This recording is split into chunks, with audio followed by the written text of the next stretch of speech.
Yanakakos. Yeah, year 3.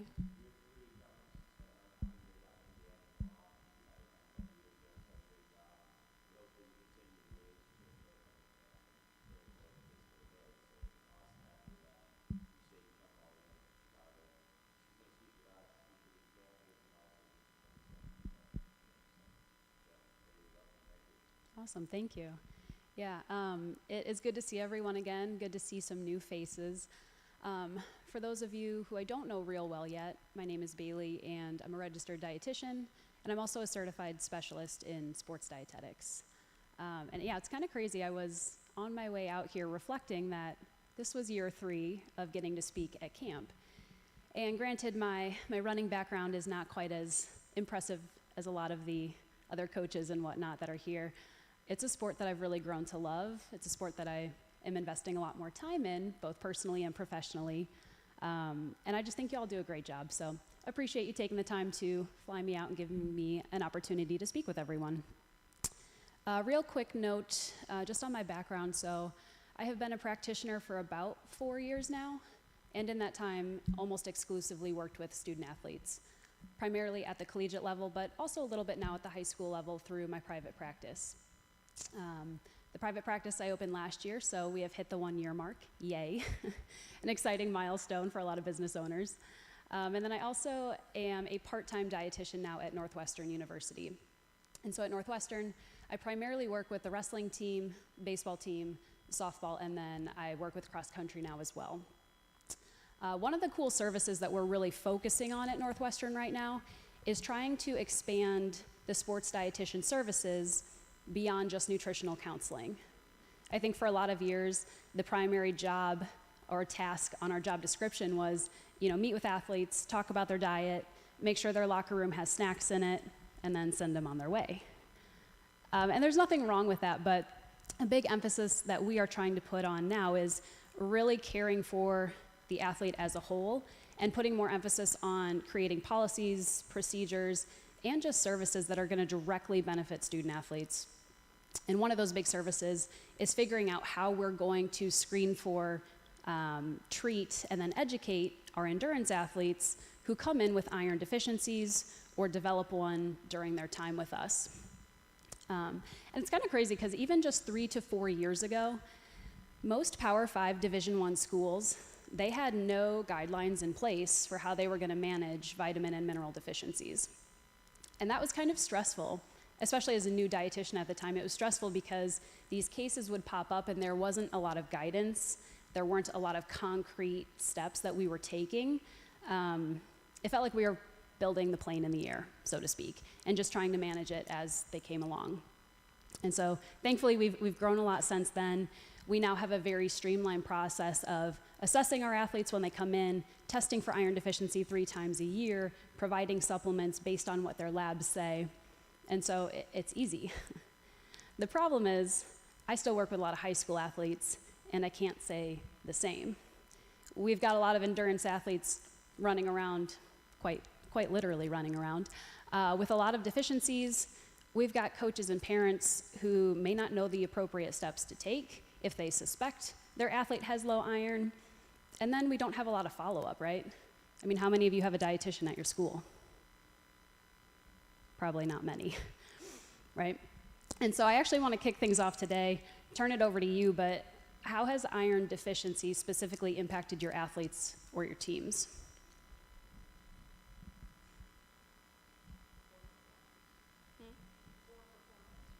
Poor performance.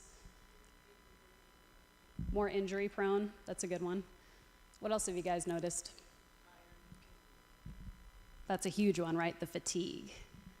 That's a huge sign and symptom of iron deficiency.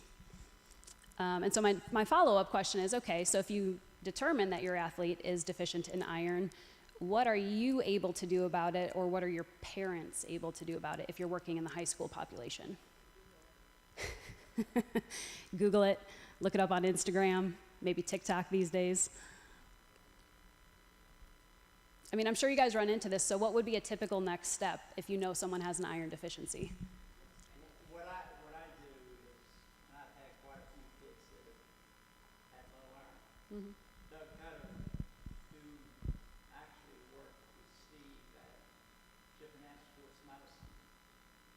Our parents are pretty supportive, and what I try to do is, you know, like they said, some of the kids can't finish workouts, they're just tired and underperforming and just, you know, I think that a lot of girls are anemic. I said, I think you should try to make an appointment with Doug, go and let's find out what's going on now. And Doug does a real good job with the follow-up. He gets, you know, gets them all, you know, checks their therapy and really helps. That's excellent. And I think if every school had a process like that and had such good connections, then this probably wouldn't be quite as big of an issue.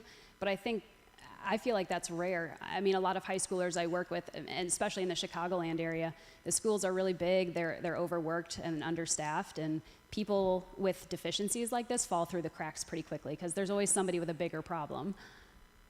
I thought it was mostly females, but I've had 2 guys that had no iron. Yes. And the problem when you report them to a doctor is the doctor says, well, you're in the normal range, not knowing what their initial step was, and so they say there's nothing to do. Well, you gotta tell them, this kid is not normal. This kid runs miles, this kid doesn't, you know, sit around and do nothing. This is Yep. not normal. Well, that's why I send it to Doug. Yep. He's not a regular family physician, or he's a sports medicine doctor. Absolutely. And so that's something I'm going to show you guys today or go over today. But you're right. A lot of general physicians are not necessarily going to be ordering the right labs. And even if they do happen to order the right labs, they're not going to give you the correct interpretation because they're looking at the general public versus somebody who's really considered more of an elite athlete. And so over the next couple of slides, this is just kind of a snapshot of what we'll do, but we're going to review iron just so that we are all up to date. We'll look at how we can identify and then classify different deficiencies, and then hopefully go over some treatment options, as well as chat through some of the other considerations that we're just going to want to be aware of with the high school and college population. So just for everyone's quick review, as you probably remember, as you probably know, iron is considered a mineral, and it is naturally found in food. And there are technically 2 different types of dietary iron. You've got your heme iron, which are your animal-based products, things like red meat, chicken, and fish. And then you've got your non-heme iron. Your non-heme iron is primarily what you would find in your plant-based foods, so nuts, seeds, beans, legumes, dark leafy greens, etc. Out of the 2 forms, your heme iron is going to be much more bioavailable and more readily absorbed. So those are typically the iron-rich food sources that you want to try to stress to your athletes, deficient or not. And it's interesting too because the body is a wonderful thing, but it cannot on its own create iron, and therefore all of the iron in our body, it has to come through a food source or a supplement. We're not going to endogenously produce that on our own. And so this can sometimes pose a challenge for athletes, especially maybe our picky eaters or our individuals who don't like red meat, maybe are vegetarians, vegans, etc., because they're not going to organically be consuming many iron-rich foods. And when it comes to the functionality of iron, it's got a lot of different roles in the bodies, but the 3 primary functions of iron, first and foremost, is going to be oxygen transport. And so that's what that picture is just demonstrating there. Iron is a component of red blood cells, and those red blood cells take oxygen from the lungs and carry it to the working muscle tissue, right? And so if you have low iron, one of the first things that we know are compromised is the body's ability to move oxygen where it needs to go. And so that muscle tissue ends up really being starved. Even in people who are very physically fit, very lean, if we can't move oxygen around efficiently, it's almost irrelevant. Something else to consider when we're working with our high school athletes is just that they're all going through stages of growth and development. And so as they get taller, put on more weight, bone mass increases, blood volume goes up, we need more iron to support all of that as well.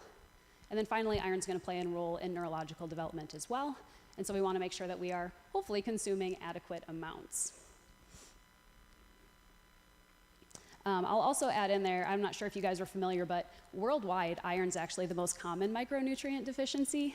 So even in populations who are not athletic, all across the age range, iron deficiency is just very common. Now, theoretically, and I say theoretically, you'll see why, if we're consuming enough iron through the diet, we don't need to worry about a deficiency. And so this is actually coming from the NIH, National Institutes of Health. This is the recommended dietary allowance for iron. And it's going to vary based on someone's gender and someone's age, right? You can see that teen boys 14 to 18 generally need about 11 milligrams, whereas their female counterparts need more like 15. And then as our males become adults, their iron requirement actually drops down to about 8. But you'll notice female athletes 19 to 50, their iron continues to be at a higher need, and they need about 18 milligrams a day. One interesting fact about this, though, we're talking about general population compared to athletic population, right? And this is really all researchers can say. This is the minimum amount of iron you need to prevent a deficiency. This is not necessarily the amount you need to optimize performance. And there's a really big difference between those two things. And I have yet to see research that can answer the question, how much do we need to optimize? That is where the gap in the literature currently exists, which is really frustrating when your whole job is based on optimization. But I think we're getting closer to answering that question.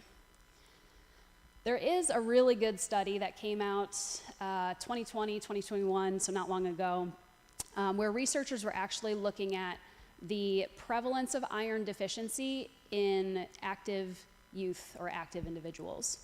And so this was a cross-sectional analysis where they were looking at athletes between the ages of 8 and 16. I think they had just about 91 athletes or so. And they assessed all different parts of these athletes' health. They looked at anthropometrics, so height and weight. They looked at the dietary intake. They looked at lab values. My only real criticism is that to evaluate the dietary intake, they had to use a 24-hour recall, which if you're not familiar with that, it's basically just asking the person what they ate and trying to get as much detail as possible. So it's not the most scientific route. Sometimes it is all we have. So that's what they did in this study. Again, not my preference, but it's acceptable. And anywho, here's what they found. I'm going to read this so I get it right. But out of the 91 athletes that they evaluated, 65% of the males and 86% of the females had low ferritin. That is typically your first indicator of low iron status. They found that 51% of males and 68% of females had clinically low iron. And in a couple of slides, I'll talk about the stages of deficiency. We could also call this stage 2 iron deficiency. And then finally, 46% of males and 53% of females were considered anemic, which would also, we could call stage 3 iron deficiency. So I don't know about you, but those numbers really blew my mind. Even knowing that this exists, I thought those numbers were really high. Are they higher than you would expect? Generally, yes. I mean, it makes me think out of the 160 kids we have here, we could confidently estimate 80 to 100 of them having some form of iron deficiency, whether it's minor or whether it's major. So I don't know, those numbers got my attention. And I enjoyed reading the discussion of this study because the researchers noted a couple of different things. They were shocked as well. The numbers were higher than what they would have anticipated. And ultimately, they concluded that when you combine the iron requirement for growth and for going through puberty, and you combine that with a sport like cross country or maybe rowing or another endurance sport, you have an elevated need for iron. And it's probably much higher than maybe what we've previously thought.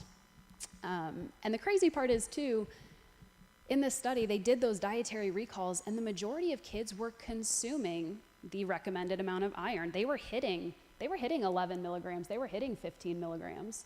So it just goes to show, again, we haven't quite found the optimal number, but we do know it's more than what they're telling us. It's more than the education they would get at a general physician's office. Do we have any questions on this before we move to the next part? How many of these kids do you think get a well-balanced diet? In our society now, I had a kid that I talked to, I said, you know, do you eat right? He said, Coach, my mom and my dad both work. He said, we go out for fast food every night. Every night. Mm-hmm. They don't sit down and eat a meal. Then my mom's too tired to cook. And I think a lot of kids come out getting the proper nutrients and they just, I think that's a big contributor. I would agree, and I honestly think it is worse at the high school level than it is at the college level, and a big part of that is access to dining halls and access to fueling stations. Exactly. So it's a little bit easier to go and pick iron-rich foods or include more fruits and vegetables when it's all laid out in front of you. But yeah, at high school, you might have mom and dad working. Your best bet might be a couple snacks out of the pantry or a frozen dinner, and you have a lot of variability. So to answer your question, no, I don't think a lot of high school athletes get a very well-balanced, nutritious diet. I want to showcase here just a couple of other contributors to iron deficiency, again, in that high school age group. We've already talked about just growth and going through puberty. We've also talked about poor dietary intake. Those are definitely going to be your two most important factors, but a couple of others that we might want to look at too. Keep in mind, when you're working with 8 to 16-year-olds, especially females, most of them are going to start menstruating, and they should. But with monthly blood loss also comes monthly iron loss. And so that can really just increase their chances for iron deficiency, and that will continue throughout their college years as well. We also know foot strike hemolysis. Is that a term we're familiar with? Somewhat. Essentially, it's not a condition, but it's the process that when your foot is pounding the pavement repetitively, that can damage and sometimes even kill red blood cells. And so when that happens, you lose the iron that is in that red blood cell. And so most sports, really any sport that's going to have running as a component of it is going to be at risk for this. But you may be at an elevated risk if you're running 60 miles a week, versus 20 or 25. We're also going to have some iron loss through just our GI systems, right? So we'll lose some iron through feces, urine. We'll also lose some through sweat. And then inflammation is an interesting one as well. I was reading a paper last week just as I was preparing, and the researchers were talking about how when we're in states of chronic inflammation, that disrupts hormone signaling. And that can impact iron in a couple of different ways, but the main way is that, are we all familiar with EPO, erythropoietin? Right? It's a hormone secreted by the kidneys, and it stimulates the red blood cell production in the bone marrow.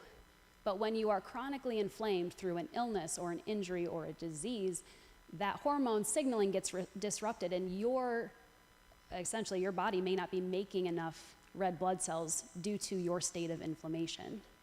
So it actually has a whole separate name. It's called anemia of chronic disease. People who are very ill or terminally ill, this becomes a condition, but it can impact runners too, just if they are not healthy, if they are not well. I like this diagram a lot. I'm sorry, the wording is kind of small, but these are some of the signs and symptoms. This is what iron deficiency would look like in your athletes if it went unchecked for a period of time. You all touched on it right in the beginning, but fatigue, dead legs, and feeling tired, that is the most prominent sign of not having enough iron. And that extends even to mental fatigue as well. So feeling like you are drained, feeling like you can't focus, feeling like you have no concentration or that you just want to sleep all day, those are also good signs. Well, not good signs, but they're clear signs. If the iron deficiency is more severe, you may start to notice and pick up on some other physical traits as well. For example, dry hair, brittle nails, a paleness in their skin tone. And you may notice too that these individuals have a very poor tolerance to cold temperatures. They're always cold. And a lot of that just has to do with poor oxygen circulation. Are there any other physical signs that you all have noticed just in your years of coaching that relate to iron deficiency?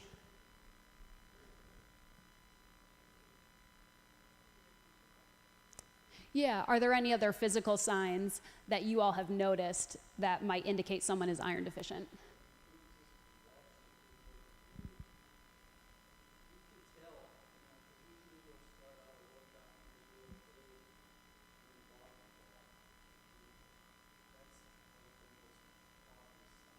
Mm-hmm. Yes. I think that's a really good one. And I find that one interesting as well because you're going to experience a really rapid heartbeat. Your heart is trying to pump more blood and more oxygen through the body because, again, you don't have good oxygen transport. And so your athlete will likely be very short of breath, and they're going to feel like their heart is pounding out of their chest, even on a theoretically really easy run. So I think that those are two more good things to look for as well. Another tool that we have in our toolbox is simply to listen. And I say this because most of your high school athletes are not going to have the right terminology to identify what they are feeling. But you'll probably hear a lot of statements like this: I'm tired all the time. I can't keep up with my teammates. My legs are dead. I've been really moody and irritable.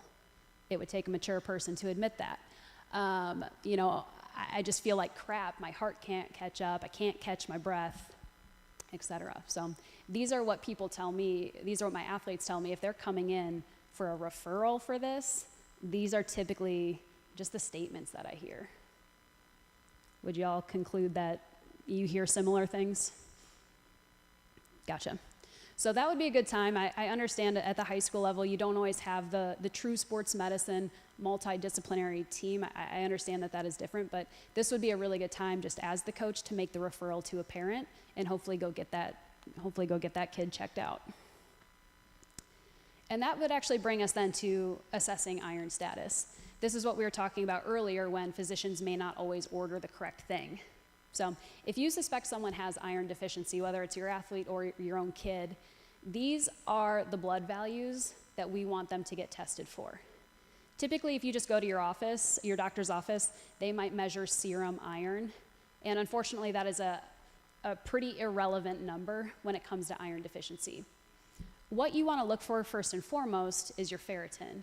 That is the protein that's going to bind and store iron. And so if you have low ferritin, you have low iron storage. Along with that, you want to make sure that you are looking at transferrin. This is the protein in the blood that's going to move the iron to where it needs to go. And so if you have poor transferrin saturation, it's not picking up the iron, it's not moving the iron. So you want to check for that too. And then finally, hemoglobin would be the third one I would recommend. This is the actual oxygen carrying portion of the red blood cell. And it's also indicative of your long-term iron stores. So if hemoglobin is low, that's where you know somebody's in trouble because that is kind of the last safety guard, if you will. So a full iron panel should look at all of these values, but the three I have highlighted would be the big ones you really want to keep an eye on. Questions on this? Go ahead. Really?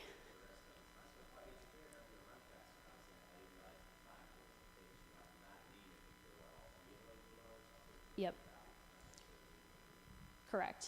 And there are some individuals who have low ferritin, but it stops there, and so it's not as impactful, whereas if you start to have low ferritin, transferrin, and hemoglobin, that is almost unavoidable. But I do see a handful of athletes who get away with low ferritin, and granted, they're not the majority, but a few do.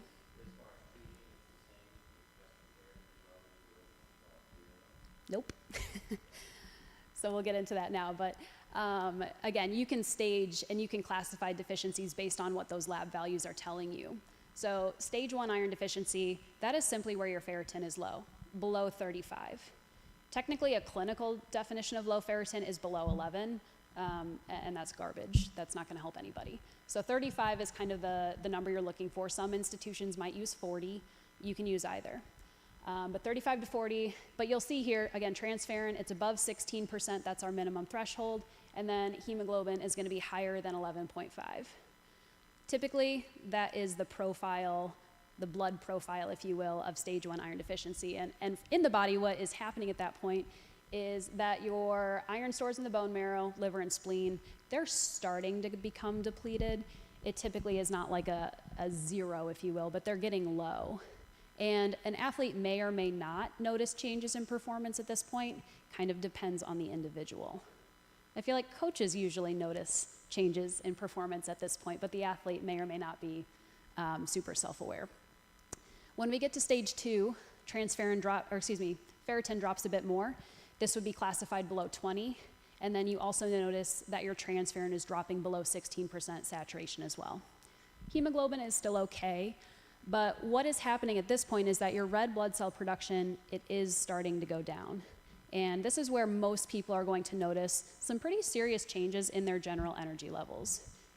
I feel like it's pretty hard to miss when you get at stage 2 because, again, your energy stores and your oxygen transport during exercise really starts to become compromised.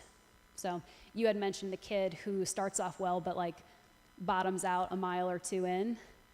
Typically, that would be a common thing you might see if someone is stage 2 iron deficient. And then finally, you've got your stage 3. Again, this is your clinical anemia. At this point, your hemoglobin production is falling, all of your values are low, and even at rest, you feel tired. This is the kid who has trouble getting out of bed and getting to practice. Any questions? Go ahead.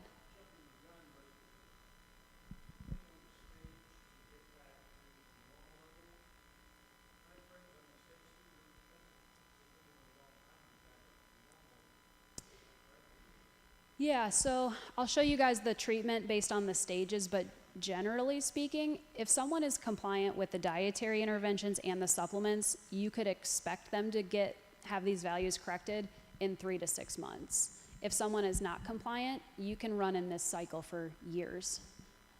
So it kind of depends, well, it absolutely depends on just the compliance of the student athlete, which we will talk about now, but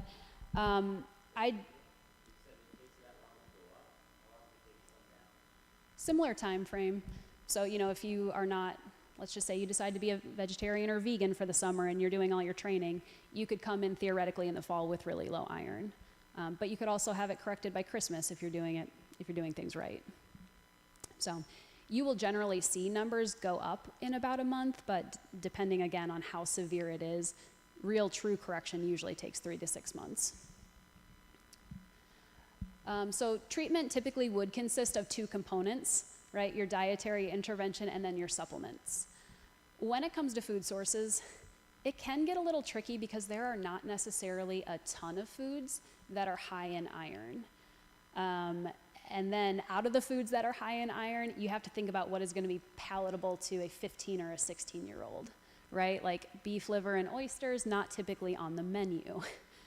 But a couple of foods that I do think work really well, we have done a better job, I think, just as a society of fortifying some of our foods. And so fortified breakfast cereal, things like the Honey Bunches of Oats, the Complete, Kashi Go Lean, those are a couple of my few favorite recommendations. They seem to be well tolerated and well liked by a lot of athletes. So 1 serving or about 1 cup is going to have 18 milligrams of iron, which is a really good start on the day. A couple other foods, obviously your red meats, things like steak, even organ meat. Chicken is a okay source of iron, but it's not great. You'll see 3 ounces really only has 1 milligram. So it's not going to make a huge dent in your daily total need. But hopefully by combining or utilizing a couple of these foods at each meal, you can start to work your way up, start to build. Yeah, please do.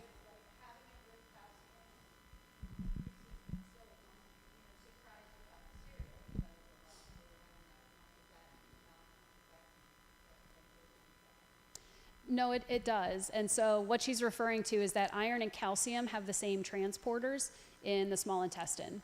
So when you're eating iron-rich foods with calcium-rich foods, they start to cancel one another out, and you are not absorbing a whole lot of either.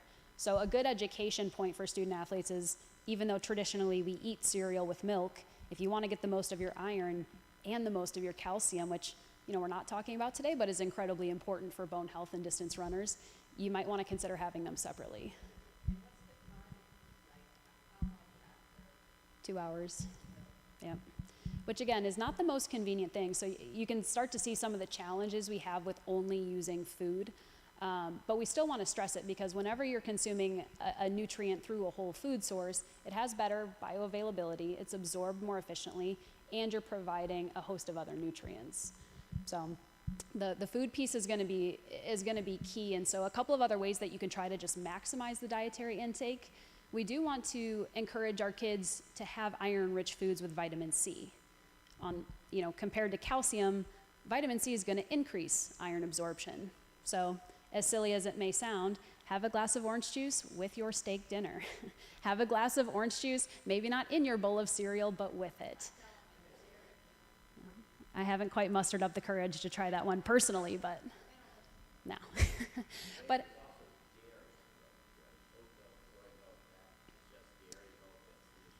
no, so those like plant-based milks, they put calcium in it to make it an appropriate replacement for milk. And so even most of your almond milks or cashew milks, if it is fortified, which it should be ideally, then you're going to run into the same issue.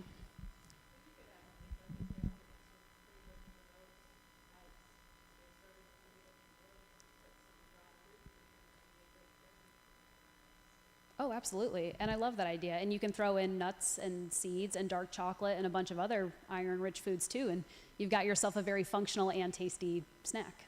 So I like that idea. Part 2 of trying to correct a deficiency is going to be adding in the appropriate supplementation. And this is where I find a lot of people get kind of nervous just because they're not entirely sure what they should do. So hopefully I can help just ease that a little bit for people. But if someone is in stage 1 of the deficiency, again, just their ferritin is low, we have a couple of options, depending on what we think would be the best fit for the athlete. We could start just by trying to increase your iron-rich foods. It might be considered old-fashioned, but it is effective, especially if the ferritin is only slightly low. Another option, we could try adding a multivitamin that includes iron. A complete multivitamin will generally have about 18 milligrams of iron, and that would be considered safe for most or most male and female adolescent athletes. And then if we feel that this person is at an elevated risk, or we don't think they're going to have great compliance with the diet, we could try adding a separate iron supplement. The typical one you would see is about 65 milligrams of ferrous sulfate. Stage 2, again, things are a little bit more serious at this point, and so we still want to stress iron-rich foods, but we would also want to make sure we implement a supplement so that we can get the ball rolling and get things corrected quickly. So I would always recommend starting with 65 milligrams of iron, or, again, depending on each individual case, you could use 2 to 3 milligrams per kilogram of body weight. That would also be an appropriate recommendation. And then finally, stage 3, so when someone is fully anemic, we're going to be looking at the higher end of the dose. So you could, again, use 2 to 3 milligrams per kilogram of body weight, or you're actually going to have a physician-directed dose. And I have seen some individuals in this stage, they're having a hard time getting out of it for one reason or another. So an infusion is a possibility. It's not everyone's favorite route to go because they are time-consuming, costly, and typically you have to repeat them. But for people who are not responding well just to the oral supplementation, that might be a possibility.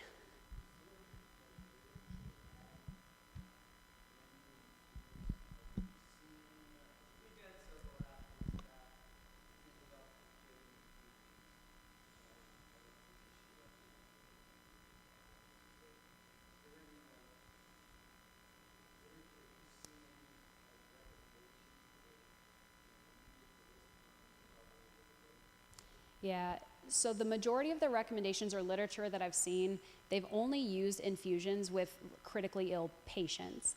They haven't looked at it using an athletic population, so to speak, and so that part is kind of tough. But some of the cases why a physician would use infusion is that a lot of iron supplements are really hard on the gut, right? People experience nausea, vomiting, constipation, and so they either don't take it or they do take it and they just feel like crap. And so if that goes on long enough, most physicians are not going to keep their athlete in that like painful place. And so they might choose to do the infusion, but I have yet to see like a direct statement from the IOC or anything else that says this is when you should do it. Which is, again, kind of frustrating. Go ahead.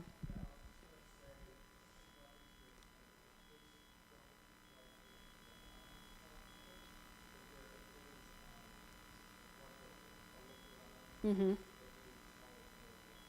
Yes, sometimes the liquid iron is better tolerated. Typically, it's going to be the higher dose, so it would be more for someone who's in a stage 2 or stage 3 deficiency, usually not that stage 1, but that would be an option, and some people do have better luck. Good questions. Any others? All right. So other considerations, I always think when we talk about iron, we have to chat about just a couple of other things as well. And the main reason is, again, when we have someone who's got low iron, the main thing that we see is somebody who is fatigued and tired and not working out well. And that very well could be related to their iron status, but there are a lot of things that impact energy levels, and we don't want to go around handing out a supplement of iron before we've really done our due diligence and looked at these other areas. So these are just a couple of examples. It's not a comprehensive list, but I like to highlight carbohydrate intake, especially for this group, right? We know that carbs are going to serve as our body's primary energy source, and most endurance athletes need anywhere from 5 to 10 grams of carbs per kilogram of body weight. And if they're not meeting that range, they'll likely have lower energy levels or subpar energy levels. It might not be related to iron at all. So a good conversation for coaches, athletic trainers, or parents might be just checking in and make sure that they're getting enough carbs throughout their day to support the amount of training that they are doing. Similarly, we've got hydration and electrolytes, right? It really only takes about a 2% loss in fluid to see a decrease in training performance. When we're dehydrated, our speed goes down, our endurance goes down, even our mental acuity, our mental sharpness is going to decrease. And so before handing out iron, we should probably make sure our athletes are hydrating properly and using electrolytes appropriately. And then finally, sleep and training load. We talked about this one yesterday quite a bit, but if our athletes are not sleeping, how many hours did he say? Upwards of 8 to 9 hours a night. It would be difficult for them to perform at their best. And I think the average, what'd they say they were getting last night? 7.5 hours. So their fatigue could very well be iron related. It could be because they're not sleeping. And then training load, I don't want to go too far out of my scope of practice here, but there are certain training periods where it's tough and some fatigue is going to be expected.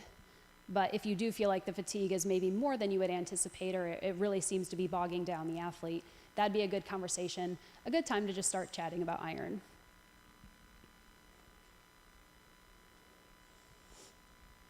And so just a few key takeaways. I'm sure y'all can read them, but I do want to just stop here and open up the floor for any questions that you guys might have related to iron or related to anything that we've talked about today. Good. No, you're good.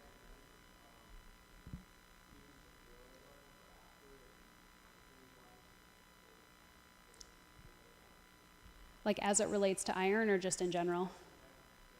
Yeah, so generally your like meal or snack before a run really should be a high carbohydrate meal or snack. Carbs are going to be the easiest nutrient to digest. They also are going to translate directly to your energy levels and your ATP availability. So usually I would recommend at least half of the plate or half of the meal should be a carb-based food. So rice, bread, potatoes, pasta, oatmeal, cereal, and then ideally we're still pairing that with a lean protein and either a fruit or vegetable. And actually that's what we're going to be talking with the kids about tonight, is what exactly those pre-game or pre-run meals look like. Yes.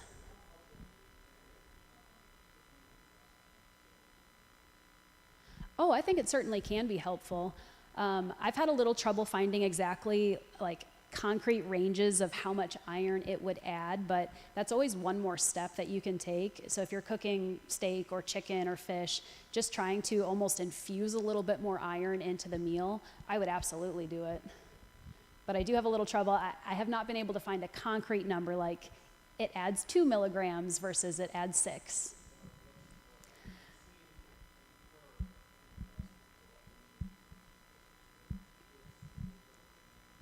Mm-hmm.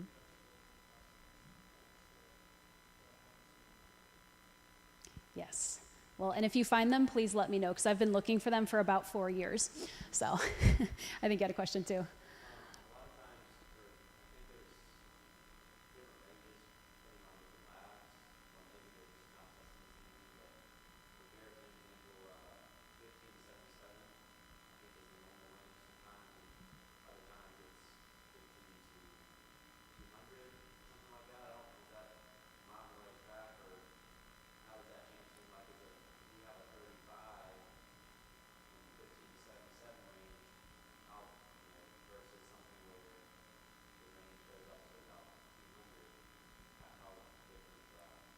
Yeah, no, I think I know what you're saying. So, like the ranges that I have commonly seen is like the normal ranges is anywhere from 11 to like 250.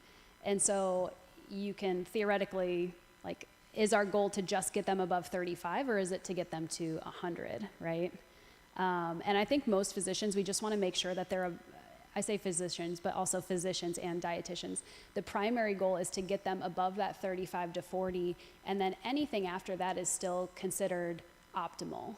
And ferritin can be a little tricky because it's technically considered an acute phase reactant, so it can elevate in stages of inflammation, falsely elevate. So there isn't any real evidence to say that like 100 is going to be better than 65 because you don't know if it is truly 100 or if it is just falsely elevated at 100. I hope that answers your question. Yes.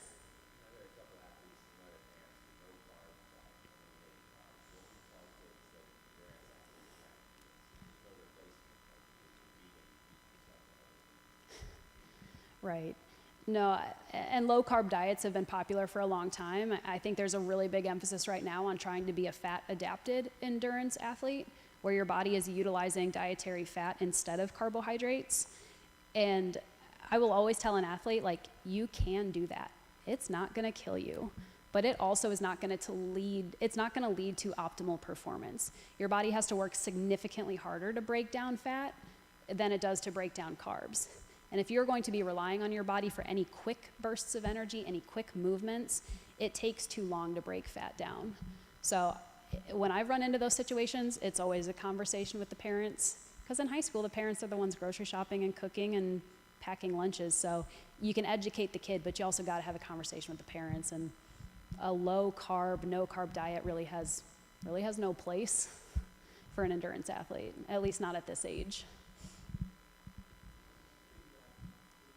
Yeah.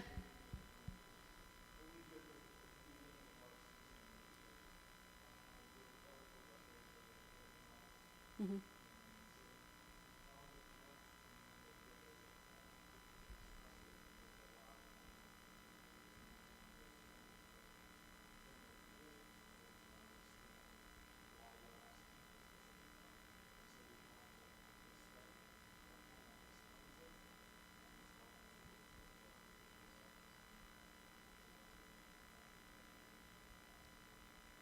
Yeah, I think that's very wise. How often is it just once a year that your kids are getting tested?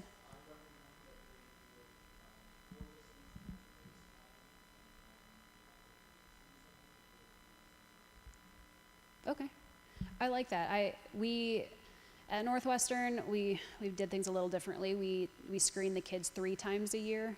So spring, winter, or excuse me, fall, winter, spring, and then the summer they go home anyways. And so I try to get my high school athletes to at least test twice. And maybe it's at the beginning of the fall season and the beginning of the spring season. Because again, these numbers are not really going to change overnight. So I feel spreading them out that way is effective. But I love that your kids are getting assessed for this because most high school athletes are not until there's a big problem.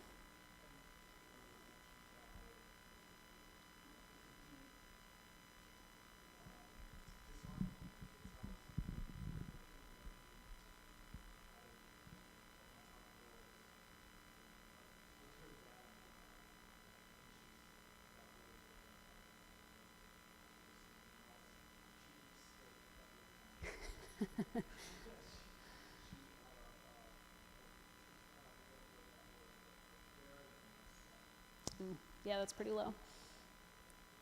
Well, and I think the research, I hope, the message came through today. You can eat a lot of iron-rich foods, but just due to the age demands, the training demands, and even the quantity of iron, like 3 ounces of steak had 5 milligrams of iron? A female needs anywhere from 15 to 18, so are they eating a 9-ounce steak every day? Probably not. So I think those are good talking points and good education points. I think you had a question, yes.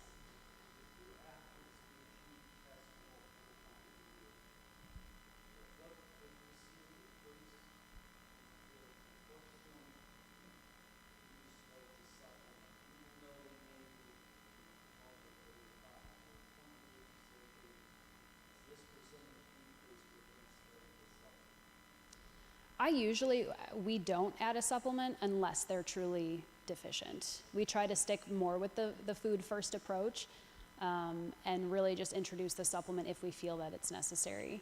I feel the only reason that may change is if someone comes in and they've got a history of low iron, like they're doing okay now, but all throughout high school it was really low, then as a proactive measure, we might give them that low dose, that 65 milligrams, or even just the multivitamin that has a little extra iron. So that's not inappropriate, but maybe it's just my job. I try to stress food first. So, yes.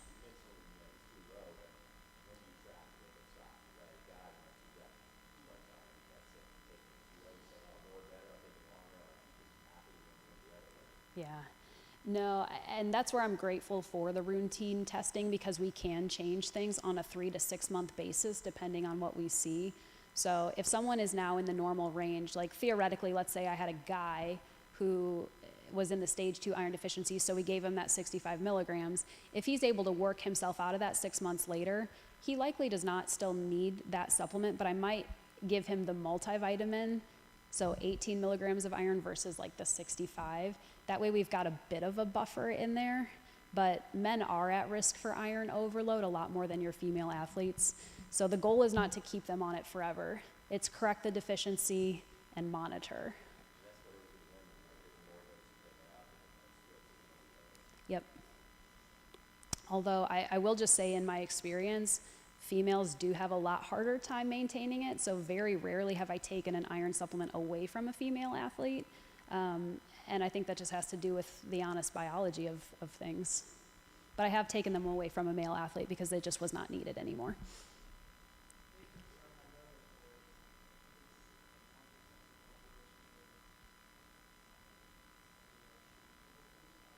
Hemochromatosis, yeah.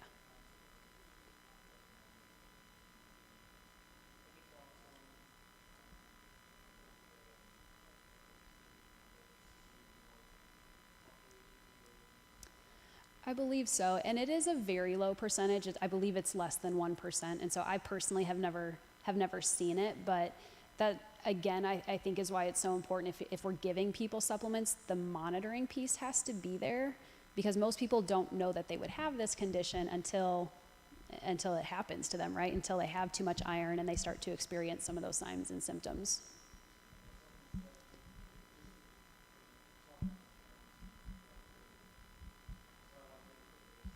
Yeah.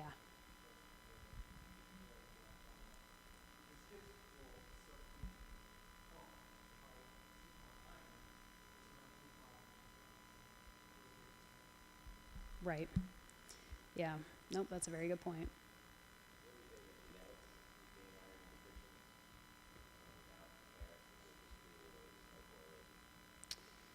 For anemia, I believe there is a correlation. For just low ferritin, not that I've come across.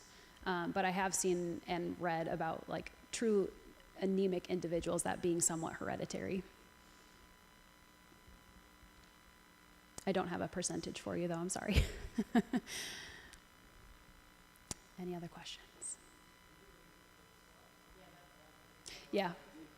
We'll get them to you. We'll get them to you. And hey, just so you know, this is always kind of my closing slide, and I realize we are not even in the same state, so this may not be real applicable, but I do virtual online presentations very similar to this, and so if you don't feel like reinventing the wheel and would like for me to chat with your team, that is always an option, even for referrals. Technically, sports nutrition coaching is not medical nutrition therapy, so you can work outside of state lines for that reason. So my contact information is here, my website is here, cell number. Let me know if I can help. But thank you guys so much, I really appreciate it.